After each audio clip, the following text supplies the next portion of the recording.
Hello. It is May 23rd, 2022, and this is an installment of Nikki's Book Reviews. For a few months last year, I belonged to a group called Book Tasters.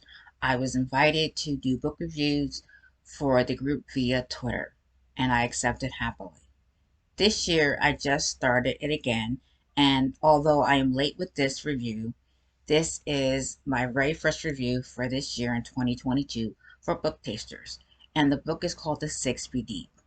The Sigsbee Deep is a science fiction depiction of life on in this world in the year 2045 between 2022 2023 on up. So it's like 2032, 2045. It's up there almost by 2050. And it's what could possibly happen in our very real world that we live in today, particularly on the coastal states such as California and Florida. You're looking at Texas and Mexico and maybe Louisiana and New Jersey, New York City. This is a very, very real possibility. What happens in this book, also with the hint of, as you say, science fiction because of the animals and creatures that are actually depicted in this book. Now, The Six Feet Deep is written by author Richard J. Miller, and he also self-published it, and the published date was for this year, 2021. Okay, now this book blurb says it all. Take this, Chris said, handing him a 10-inch knife inside a leather sheath. I brought it just in case. The knife had a carved wood handle and was sharp enough to shave with. Mays hooked the sheath onto his belt. Were you expecting Godzilla? You never know. Now, with that, you all want to read the book, right? I highly suggest that no matter what you hear today, you go out and you get this book. This book it's actually very interesting because when you read it, you're looking at it going, it's a possibility this could happen. What happened is it was a natural catastrophic event, such as a hurricane or an earthquake, in which it split the world. So landmass became separated from the other landmass, and in its place became an ocean of just nothing but ocean. But inside the ocean there's a creature called the crake. And the crake is this humongous creature with this gigantic teeth that can break through the steel hull of a ship. So no ship can safely cross the other side. Now, where they live in is different from where their mother lives in. This is about two families. The first family is the one that consists of Maze, Jessica, Lily, and Cooper. They are mother, father, son, and daughter with their Uncle Chris. The second is the Krulls, which consists of Hoss, Emery, Dylan, and Bart. Now, Hoss is the father, and he has three sons, Emery, Dylan, and Bart. And what happens is people were starting to survive and live. And what it is right before this happened, Jessica went to New Orleans to visit her family member who was sick. Then the great big event happened. So now Maze, Chris, Lily Cooper are separated from Jessica. And there's this big ocean between them with the crake inside of it. On the same side as them is the Haas Krull family. Now, what they find out from this man called Captain Martin, a very good friend of May's, is that the landmass that they live on in 4 months will slide out to sea. Now, everyone knows, and actually, you know it, but you just don't think about it. Islands don't float. Landmass doesn't float. It's going to sink to the ground. So everyone that's in this on this island that's now created from where they're now from their state is going to die. And he's telling him this because he wants him to know and prepare his family and friends for it and maybe find a way off of it. Now, Captain Martin believes that he's going to die before the end of the world for him as he knows it. And this book actually doesn't deal with his death, except that it's going to sink. So, now, Maze and Chris, that's father and brother, uh, that's father and uncle, um, now create this plan to get their family and a few others safely off the island. And but they have to make sure they can get it past the creek. Now they have these defenses, which doesn't allow the creek to get to the island. There's this netting, this fence, and the fence itself prevents them from getting onto the island or getting to the island to destroy the landmass itself so that it slides off even sooner. And they have to somehow get this device, this submarine they decide on, made before it sinks. And also they have to get it made so that Hawk's crew cannot steal the idea. So they come up with the idea of 2 boats. Both are seaworthy. Both will survive an attack by the creek. Both will get them to their destination. Maybe one will not survive the whole entire way. Now, the one that the family of Mays gets on is the submarine. And the submarine floats like a submarine and sinks like a submarine. And it has defenses that act like missiles to destroy things. The other boat is the one that's completely on land, on water, up top at all times. But the hull itself is protected from the Crake attack. But it won't last but so long. So, as they're making it, it becomes evident that Hawk's crew has found out about it, and he wants to find out about it. So he sends his son, Dylan, was a crush on May's daughter, Lily.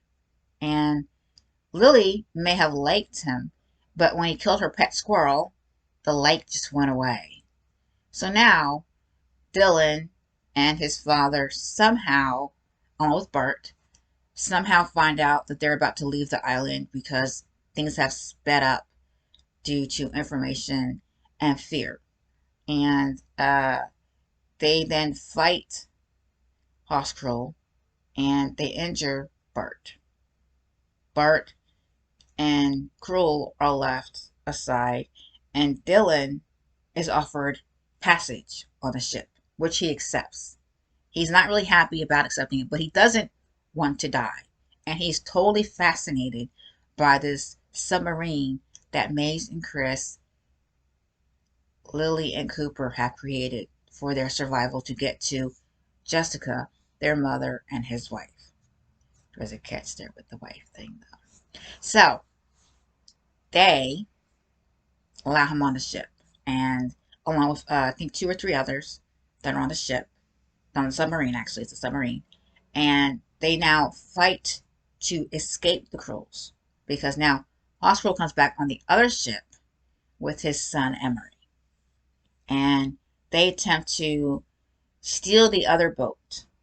And how they get away from him the first time is he releases his missiles. It was a surprise to everyone else on the ship, and they then escape. But they go back because there's ship debris, because the Crake destroyed the boat and almost killed Emery. But Emery survived by floating, by sitting on top and laying on top of a floating piece of boat.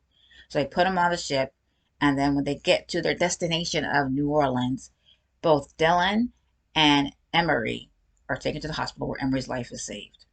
And then they meet up with Bart. Dylan gets married to a very nice young lady who, it's months down the road. No one really knows how he met her, but you know that they get married. And Maze and Jessica also get married. Now, the funny thing is I didn't know they weren't married. No one actually knows that they're not married. So I'm thinking it's like a vow renewal because now they're back together again. But it's actually very interesting. And then, that's the end of the book.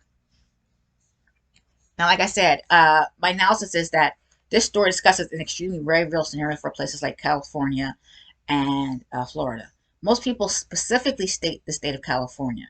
And they'll state because of the mudslides and the fires that it's a very real possibility that California will slide off into the ocean and then just sink.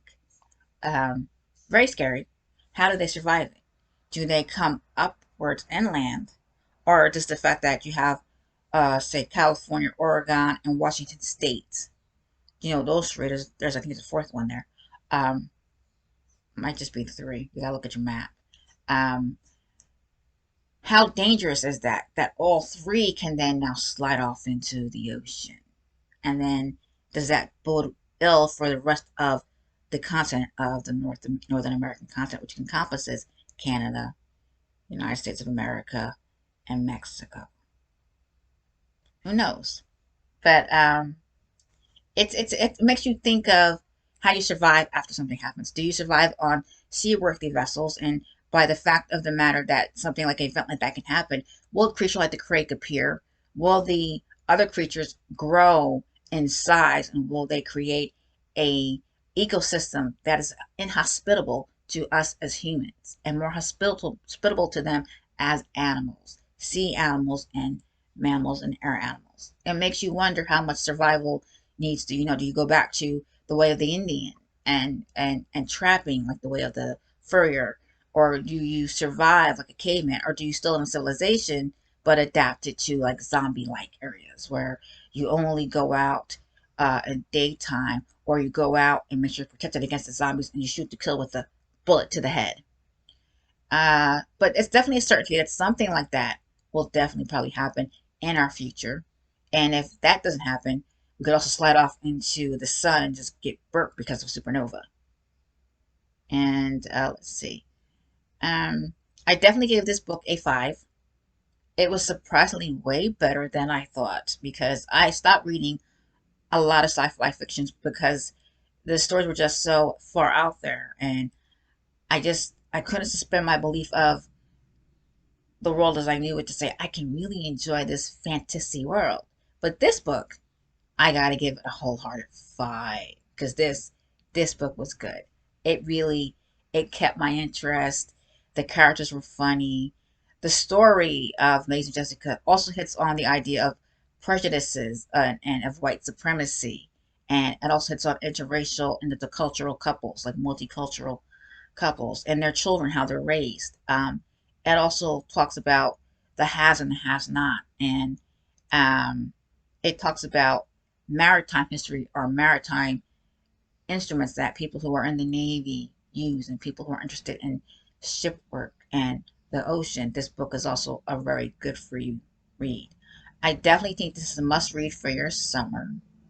So definitely, if you're looking for some beachside reading, if you're into sci-fi, or if you're just by the pool, this is a definite must read. Remember, it's fun.